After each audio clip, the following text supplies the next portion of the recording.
Imagine that, in the not too distant future, all life on Earth is wiped out in a global catastrophe. Now consider this hypothetical story which might have occurred 5,000 years later. Intelligent aliens from another planet discovered the Earth and began archaeological investigations. They found abundant remains of biological organisms and abundant remains of non-biological machines. One alien, named Zarwin, studied them in depth. By comparing the cranial capacity of Homo sapiens skulls to his own race's enormous brains, he determined that Homo sapiens could not possibly have been intelligent enough to design all the machines. Therefore, he developed a theory that both the organisms and the machines originated spontaneously and evolved from a single common ancestor into all the other forms. While he correctly deduced that the machines could not reproduce themselves the way the organisms could, he also found the remains of factories where machines were produced. He correctly assumed that the factories occasionally made mistakes. While these mistakes would usually cause defective machines, he assumed that sometimes, very rarely, the mistake made the machines better. The Homo sapiens, preferring the new machines, would buy it instead of the old version, and because of this sapient selection, they would make the factory always produce the machine that way.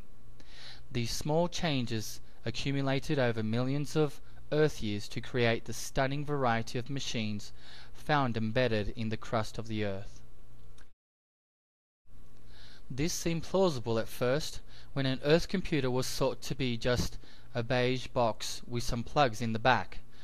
But then another alien, by the name of Zamsky, took a computer apart and looked at its microchip under a microscope. He was amazed at the complexity and precision that he saw, and he decided that something so complex and precise could not have evolved through random manufacturing errors. He developed a theory that the humans were intelligent and that they had designed the computer and all the other machines. Zarwin mocked him and said that he knew nothing about science and that he wanted to believe the humans were intelligent for religious reasons. "The evidence for machine evolution is overwhelming," he said. "No, it isn't," said Zamsky. "There aren't any transitional forms. What did the computer evolve from?" Zarwin replied, "You're using an argument from ignorance. Just because you can't imagine how it happened, you claim that it couldn't have. Let me educate you. Computers obviously evolved from telephones. Here's the evidence."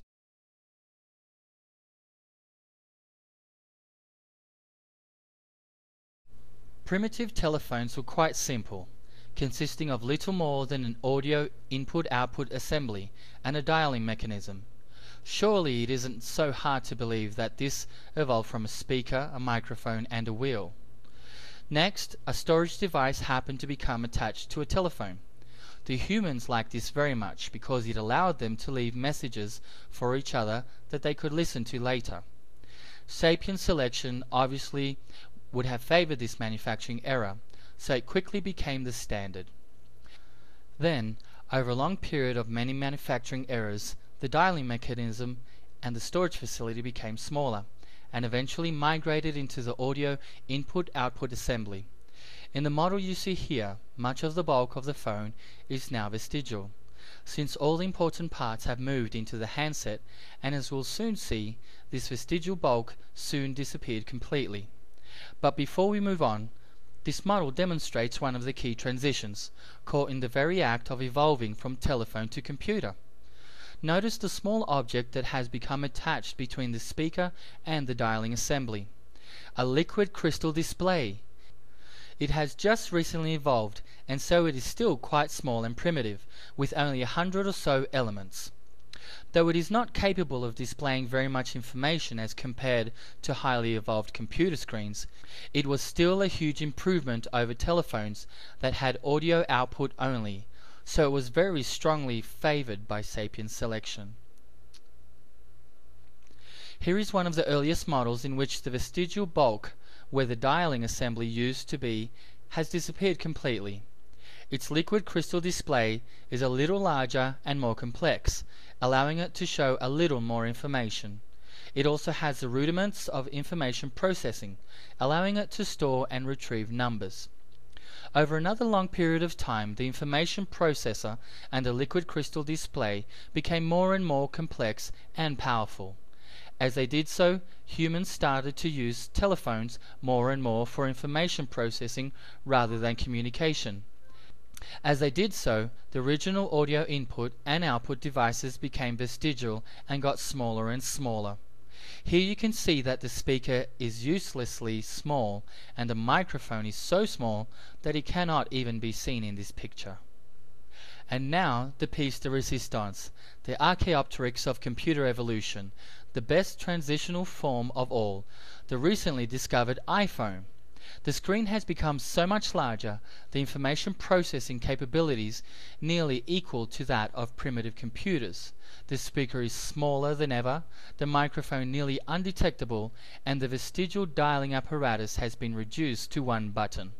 The liquid crystal display has achieved practically equal quality to that of PCs, and, most importantly of all, is now touch sensitive.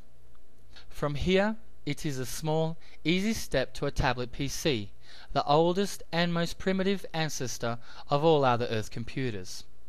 Look at this tablet PC, which is barely more than a larger version of an iPhone, which has finally completely lost the vestigial speaker and dialing apparatus. Its input is handled by the touch-sensitive screen, just as in the iPhone. How can you doubt that telephones evolved into computers?